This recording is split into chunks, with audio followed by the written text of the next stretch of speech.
Rock Johnson stars in the new film Skyscraper. We're rolling film right now.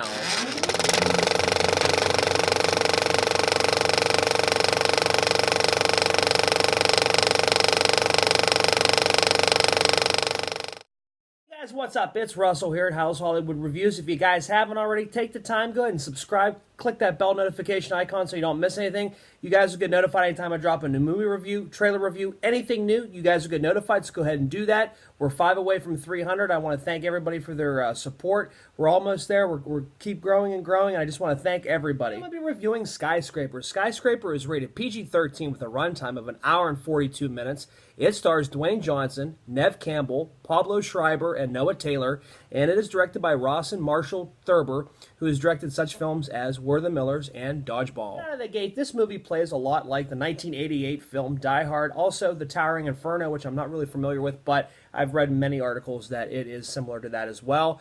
We meet Dwayne Johnson's character of Will Sawyer. It's 10 years prior, and Will Sawyer is pretty much an FBI hostage rescue part of the rescue team, and there is an incident where they are trying to rescue somebody and it goes wrong. There's an explosion, and we see the Rock's character is badly burned, and we end up seeing that he has a prosthetic leg. He also falls in love with his nurse at the time, or doctor. I think she's a nurse or a doctor. Neve Campbell's character, Sarah Sawyer. So they are, fast forward 10 years later, they're married, they have 2 children, and pretty much they are, the film sets place in Hong Kong, and there's a building called the Pearl. It is the biggest building in the whole entire world. It's absolutely massive, and it's so modernized. It has like residential areas in there, shopping centers, like almost like a rainforest inside, and it stands 225 feet tall. Well, Will is now assessing security for skyscrapers, and he pretty much gets this opportunity to come aboard to assess the Pearl, which is a great opportunity for him and his family. So the Pearl, pretty much Will is highlighting things that he thinks that could be risks, the potential risks and threats for the building, but the bosses that are in charge of the Pearl pretty much insist that it's impenetrable, obviously foreshadowing that we obviously see that it can be.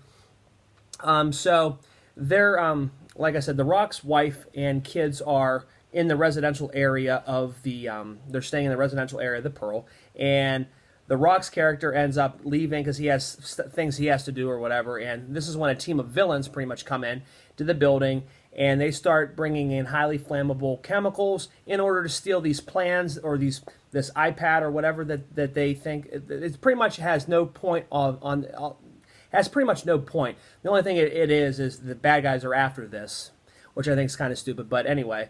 So they end up torching the place, and they don't realize, obviously, that Sarah and her children are in there, and it's pretty much a race against the clock where The Rock has to go and break back into the skyscraper and rescue his family from the bad guys. And that's pretty much the whole entire plot in a nutshell. Overall, the film I really did enjoy. While it was one of those movies that didn't pride themselves on plot, the movie, you can pretty much predict where the storylines are going. But overall, this movie was just a fun time. There's a lot of scenes where your hands start sweating just because of the fact that there's so much danger involved in some of these things that the characters are doing in the film. It's just like unbelievable to see unfold on the screen. Like, obviously, if you've seen the trailer for Skyscraper, the part where where the Rock's on the crane and he's running and he jumps across to the skyscraper. I mean, just things like that. Or the one scene where he is tying himself up onto to ledge or whatever, and he falls, and then he's hanging by his prosthetic leg, and you can hear it clicking like it's going to fall. Like, a lot of scenes like that really drive this film. It's a really highly octane, like highly drove action film, and if you're in the mood for an action film, I absolutely would recommend it. It's a fun time, and it doesn't require a whole lot of paying attention. It's pretty much just all action unfolding right before your eyes. Overall, I gave the film 3.5 out of 5 stars. I enjoyed it. Like I said, again, it was very predictable. You saw a lot of the things that were going to happen. You kind of saw where the story was going. But nonetheless, The Rock really shows that he is such a great actor, and he's just such a big A-list, Hollywood name, that anything he does in movies, pretty much, it's just, he can pretty much lead anything. And Skyscraper is the same exact thing.